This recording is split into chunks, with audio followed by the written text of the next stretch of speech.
Hi, I'm Brian, and welcome to my podcast. If you're looking for something to listen to or someone to keep you company, you have come to the right place. Let's talk about anything and everything under the sun here on How to Be Brian.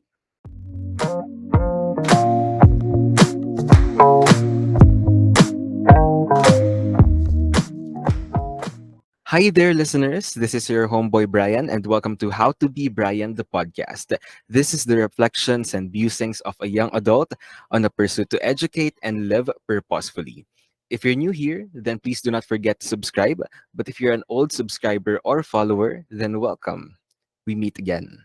And because this is also the comeback episode of the podcast, I thought it would be nice for me to sort of reintroduce myself to you by answering some questions that will help you, I think, be updated with what's going on with my life lately and how I've been doing since the last episode that I uploaded, which is almost a year ago. So I found this article entitled 10 Questions to Ask an Old Friend at the Dinner Table from thekitchen.com. I think I'll have to link it in the comment section for you to also access it. So I think it contains questions that you can ask your old friends in case you're catching up with them. So I'll try to read and answer these questions just so you can be updated with what's going on with my life recently, especially in the past half of the year. I mean, can you believe it that we're halfway through 2022? It's just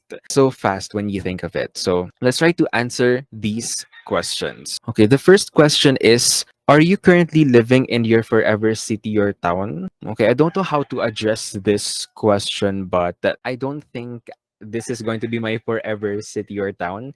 I think at one point in the future, I would want to experience living in another city.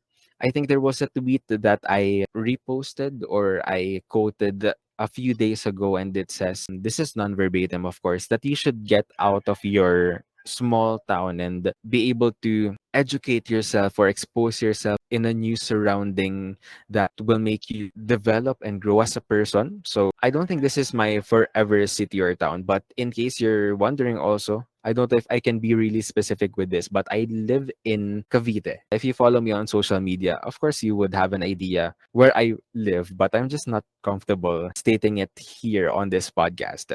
Okay, next question is, have you read any good books or seen a good movie or show lately? That had me thinking of the books that I have read in the past year and the good movies and shows that I have seen lately.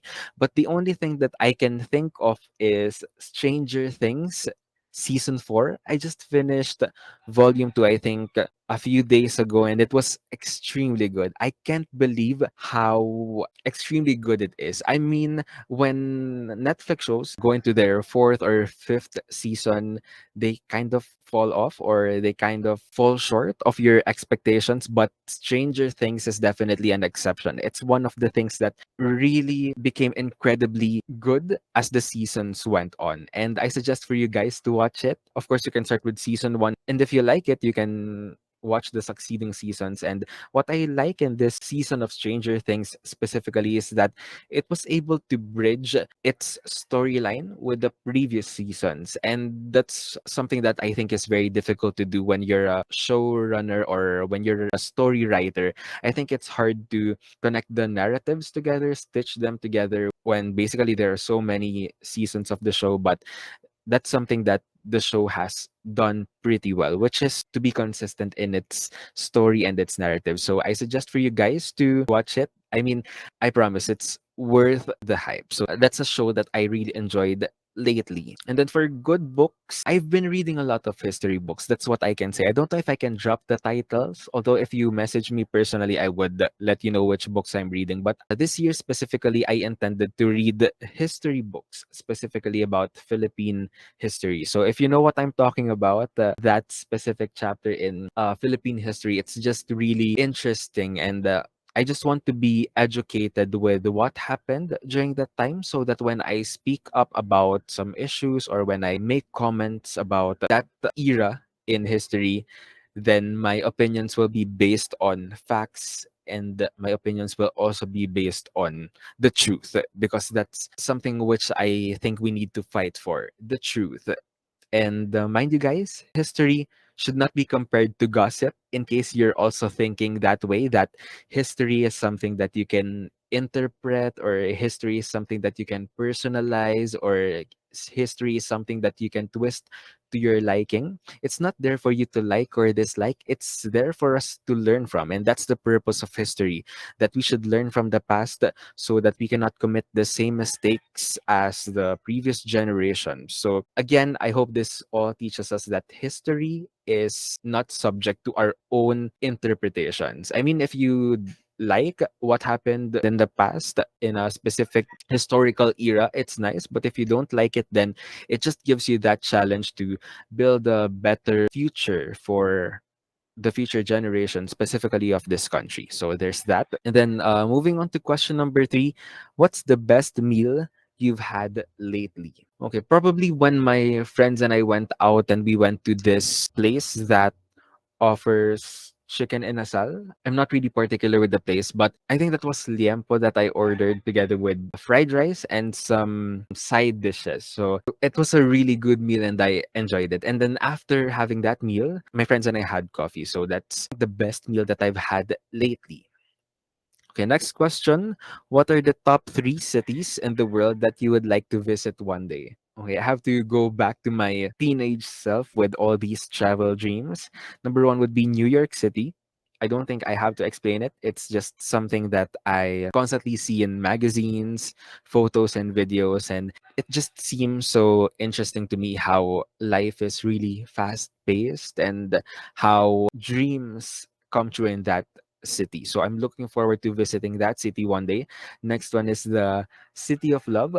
Of course, Paris. It's, I think, in everyone's bucket list. So I'd also love to visit that one. And then, okay, I have to say that the last one is Bangkok. I have been to Bangkok a couple of times before, but I'm looking forward to experiencing it fully. I mean, I haven't really done a lot of activities there. So I'm looking forward to going back to Bangkok and being able to maximize the activities that I can do in that city. So those are my top three cities that I want to visit: New York City, Paris, and Bangkok. Okay, next one. Question number five is, if you won the lottery over 1 million, what's the very first thing you would do? Okay, the first thing that I would do is either to donate to a certain charity that I support.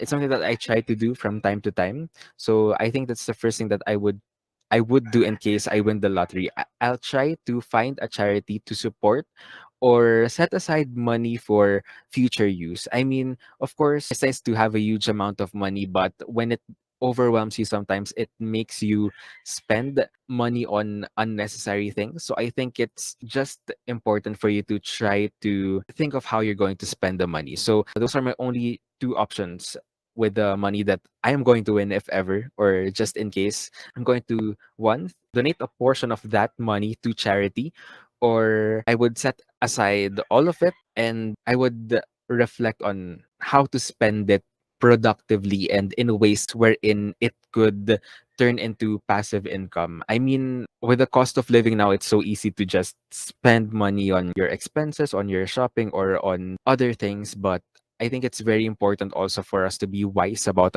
our finances. So I think I'm just gonna leave it there until I have figured out a way to spend it productively. Okay, question number six is, where do you think you'll be in 10 years?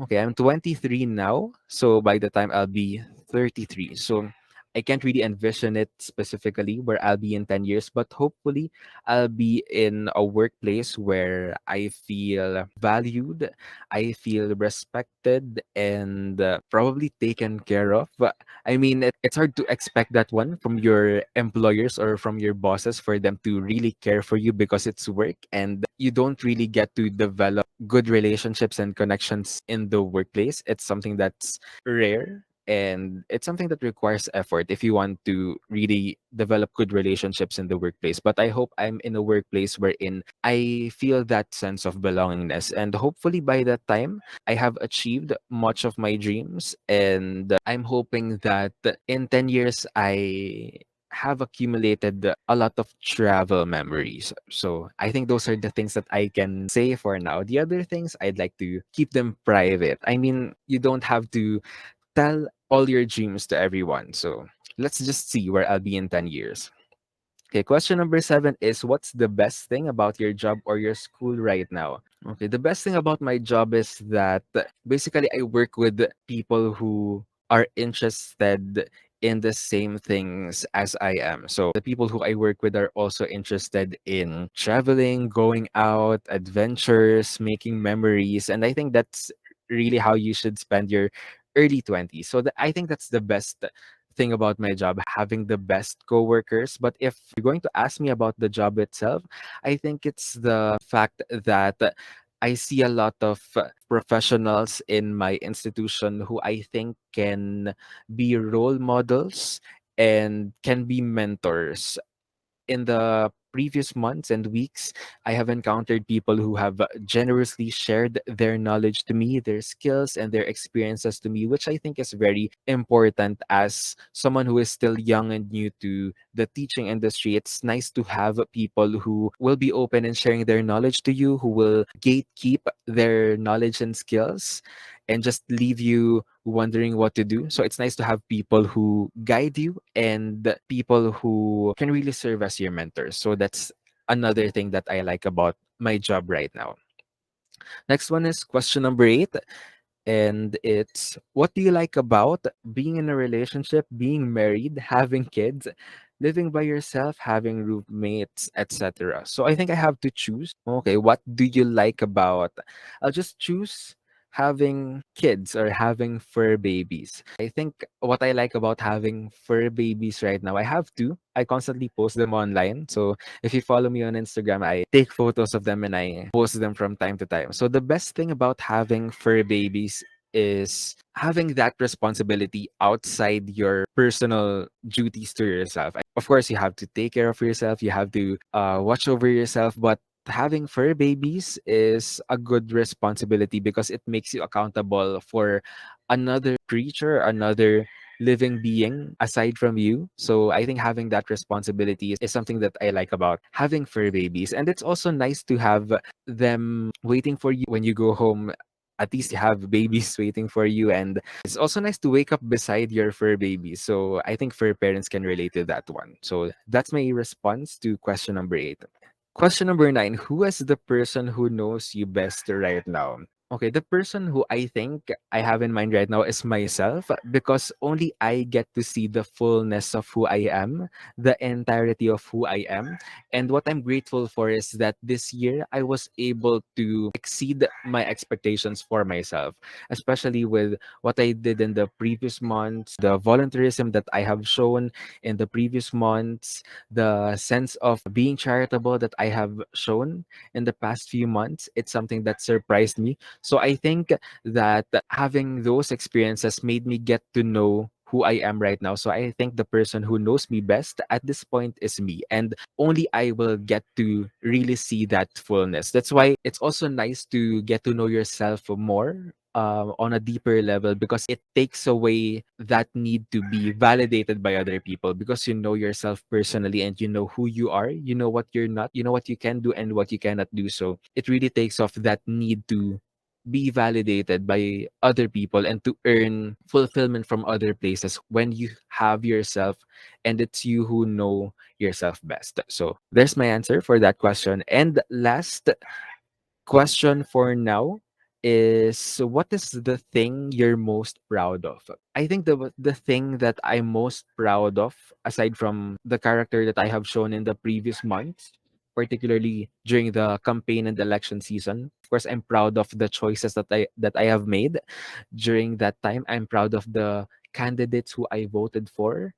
I'm proud of the effort that I have exerted during that season. Another thing that I'm also proud of is that I think I have successfully finished another academic year, and that's school year 2021 to 2022. And it's nice to wrap up another school year. It's something which I think I consider as a learning experience. It definitely contributed to my growth as an individual, as a professional, and as a human being. It's something that I am really proud of because of the experiences that I have earned, the memories that I have collected and made with people, and the lessons that I have learned during the school year. I mean, there were a lot of times in this school year when I feel uninspired or unmotivated or confused where I'm going, confused as to the end results that I will see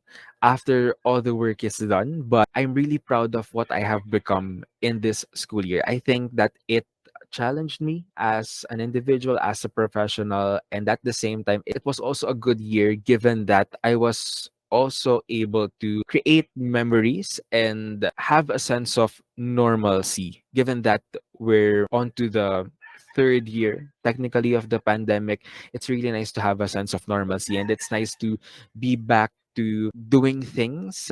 Of course, it's different now, the way that we're doing things. I mean, of course, there are still restrictions, there are still protocols, and so on. But it's nice to have a sense of normalcy, and it's nice to have a routine that's kind of similar to how it used to be in 2019 and early 2020. I mean, recently we just had a face to face graduation, which I co hosted, and it's something that I'm also really proud of to have achieved that one and to have done that one. So, those things, those activities that give me a sense of normalcy in this school year are also some of the things that I am extremely proud of. So there's my response to the last question. And yes, those are just the 10 questions to ask an old friend at the dinner table.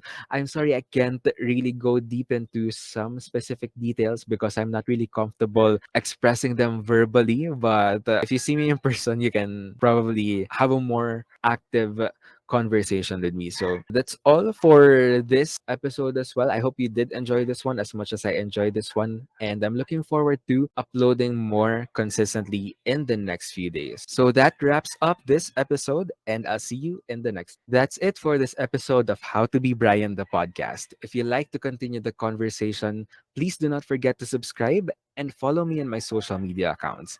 I'll talk to you guys again soon. Paalam!